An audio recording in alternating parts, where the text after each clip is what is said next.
మనం చూస్తూ ఉన్నాము. తెలుగు భాషను నరేంద్ర మోడీ గారు నేర్చుకుంటున్నారు.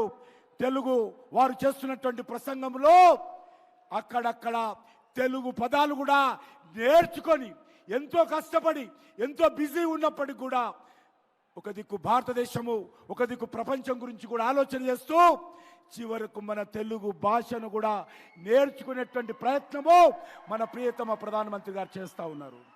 అందుకే ఈరోజు ఒక్కటే మనవి చేస్తూ ఉన్నాను. వారు ఒక నిర్ణయం చేశారు. నేను హిందీలో ఎక్కడ దేశంలో ఎక్కడ మాట్లాడినా, ఏ కార్యక్రమాలకు వెళ్ళినా నేను మాట్లాడినటువంటి ఉపన్యాసము నా తెలుగు ప్రజలకు వినాలి, నా తెలంగాణ ప్రజలు వినాలి.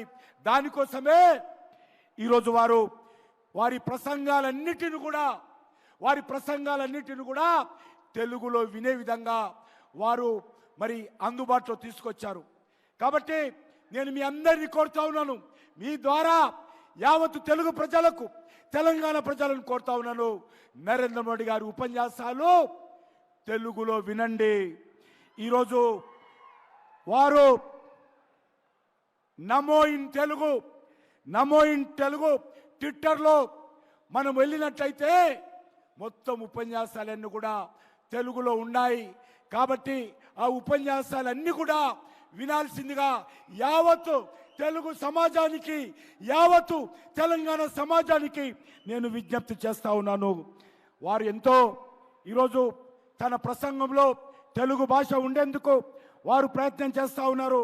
కాబట్టి తెలుగు ప్రజలంతా సహకరించాల్సిందిగా తన ఆలోచనలను నరేంద్ర మోడీ గారు తెలంగాణ ప్రజలకు పంచుకోవడం కోసం కృషి చేస్తూ ఉన్నారు.